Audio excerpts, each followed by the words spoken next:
welcome back to another video. Today we have another interview on my channel. We have my friend David, who's actually a full-time reseller and Missouri native. We're just in Pennsylvania right now because he's here visiting some family, so we got the chance to hang out for a little bit. And today we're going to dig into a little bit of his story, how he got started, how he went from working in a restaurant a few years ago to now enjoying himself as a full-time reseller. So do you want to introduce yourself, a little bit of what you got going on business-wise and all that? Yeah. Well, thanks for having me on here, Miles. Definitely. Appreciate it. Yeah, my name is David Miller. I am under the handle of Monetary Ocean on all social medias. And basically, about 3 years ago, around this time, I signed up for an Amazon seller account. And from that point, I pretty much nonstop just continued learning more about the platform, figuring out new ways of selling to increase sales, grow my business. I went to school for a couple other things. I was in IT, and it wasn't really my path. I wasn't as passionate about it. Once I got into reselling, man, I feel like I don't work anymore. I pretty much, I do my hobby for income. Yeah, and that's a beautiful thing.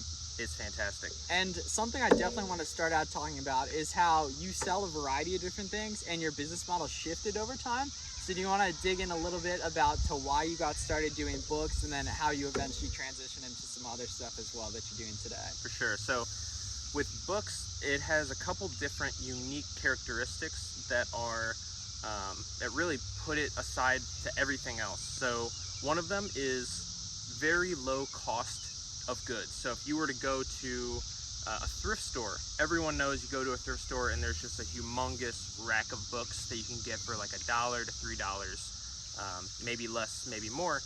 But first, very cheap cost of good. Second, very diverse category. There's over, and this number is always increasing. Last I checked, there was 26 million different books that you can sell. So you have the variety of a huge category. And, you know, Jeff Bezos started Amazon selling books for those reasons, essentially. Yeah. And the nice thing about too is that the data is really clear when you use an app like Scout IQ. The data is super clear on that kind of stuff. And it's a lot easier to make those buying decisions when you're only in that one category of books at the start. You know what I mean? Correct.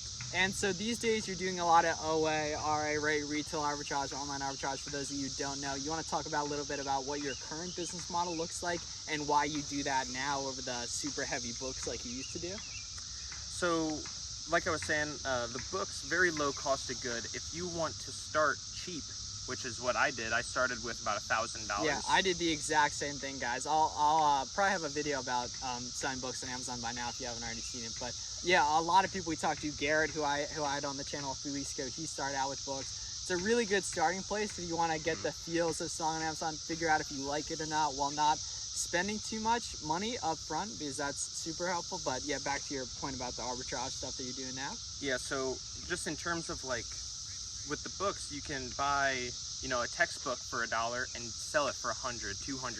So in terms of flipping that cash into bigger dollar signs that come through, that is pretty much what led me to growing my business outside of the books. So obviously we're watching this in 21 or further. So the pandemic happened in 2020. And prior to that, I was going to thrift stores, book sales, pretty much consistently. Yeah, that was when we met, and we were both pretty much doing books at the time. I remember that was right about two summers ago. That was right about when I was getting started with Amazon and stuff. Definitely. So I was grinding like a minimum of 2 or 3 days every week, just in thrift stores, one after another. And so, you know, it takes a lot of time, a lot of energy. Yeah. And the nice part about books is that the margins are so higher. Like you mentioned, those unicorn opportunities to turn $1 into $30, $1 into $50. Consistently, it's like $1 into $3 or so, and obviously the profit per unit tends to be lower in that case. But you're multiplying your money a lot quicker. And I think once we get into the arbitrage stuff, you're going to talk about how the margins are a lot lower, but the scalability is a lot higher. Yeah. So we flipped the books, boom, boom, boom, boom, boom, kept them flipping for 2 years. So started in halfway through 2018, up until, when was that? Beginning of 2020, like January, is when I first started doing online arbitrage using tactical arbitrage, which is a very common tool. Miles will probably put a link in the description. Yeah, and for those of you who don't know what online arbitrage means, it's basically like buying stuff from online sites like the Walmarts and the Targets of the world, I think are the ones you're doing, and then stores, flipping them on it. Yeah, big retail stores. And then retail arbitrage, we talked about a little bit, that's the act of going into these retail stores and getting them out as well. So two other like main arbitrage-based Amazon business models. Yeah, those are pretty much, I mean, there's products that you can buy RA and you can also buy OA. Usually the availability isn't quite there to where you can do that. Like usually the stuff is less available online and you have to go find it in the stores. Yeah. And so another piece I always like to get is that, like, and it speaks to a lot of the people watching this too, is like, without social media, we wouldn't have met and everything, you know what I mean? And so what inspired you to, first of all, we talked about you doing the business and everything, but what really got you into, you know, posting about it and all that?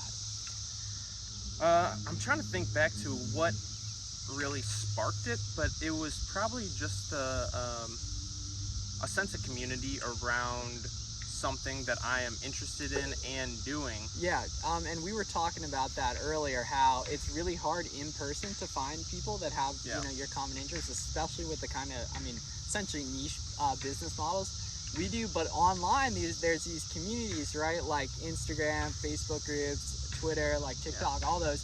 There's these opportunities to meet, interact with people that are doing the same stuff as you. And one, normally it doesn't cost any money. It's just your time putting out content.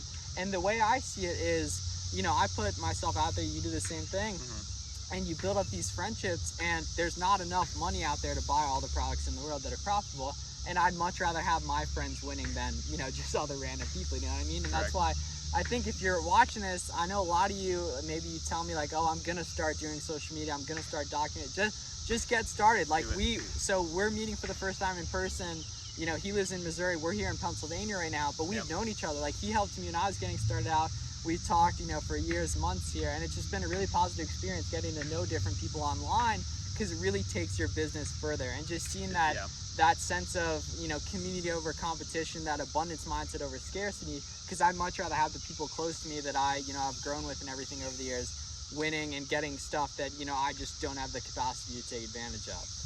And so now that you're like pretty developed, you know, you're doing this as full-time and everything, is there anything different you would have done if you could get started again today with the knowledge you have now, or any beginner tips you would give, anything like that?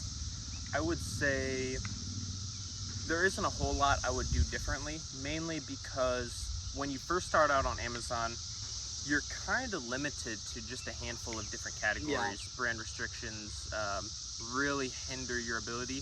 But the books, there's very few times where the brand will restrict you. It's on select textbooks that are often copywritten or copied and redistributed.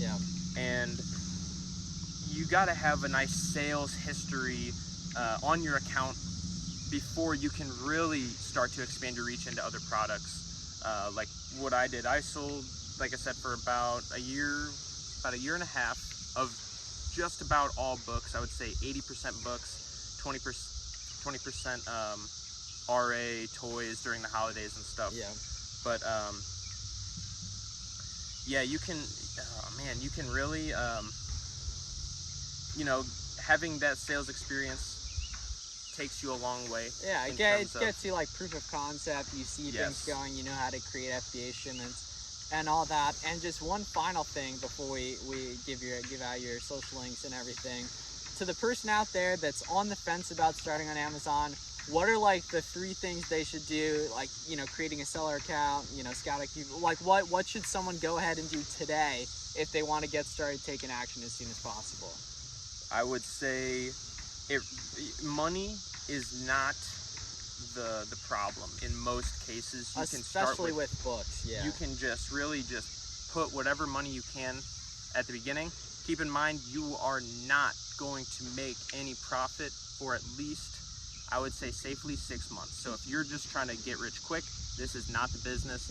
A lot of sweat equity required. Yeah, we were talking about that earlier. A lot of just time, and persistence to keep going. Yeah, and I would Start say now. necessarily profit that you can take out of the business. You know Yeah, what I yeah, mean? yeah. Like, just to clarify that, The money because has to circulate. you know, has to keep theoretically, moving. like, you can go flip something today, that's, you know, profit, but, you know, we're talking about actually building a business here. I definitely get what you're saying there. And to the point he just made about the profits coming out, profits were being made in my business, but I didn't take any out You just until kept it this year. snowballing, yeah. So the longer you can keep money in your business, the longer your business has in terms of how the time horizon that it can last. If you're trying to sell some stuff and make a quick buck, take your money out, spend it on whatever watch or something, shoes, Bitcoin. whatever you're looking, Bitcoin.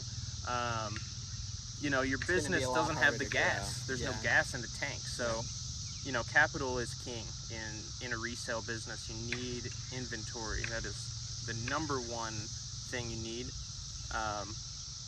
Figuring out how to get the inventory, that is where creativity is involved. Yeah, Meeting others, communities. Yeah, oh yeah, definitely the networking part of things, definitely. I There can't is. speak on that part enough. And just like putting yourself out there, you know Yeah. what I mean? And so where can people that maybe want to connect with you, follow up with you, where can they find you on social media and by what handles? Monetary Ocean on all handles, Twitter, Instagram, YouTube. I mainly stick to those three. Nice, yep, and all that stuff, especially his Instagram. His Instagram will be linked below. And yeah, thank you for chopping up with me for a little bit, coming all the way from Missouri to visit family. Nice we got to meet up as well. Go out there and post on social media today and make some friends and everything, everyone watching this. And thank you guys for checking out the video. Make sure you subscribe below if you're new here, and we just really appreciate you spending some time with us today, and let us know if you need anything.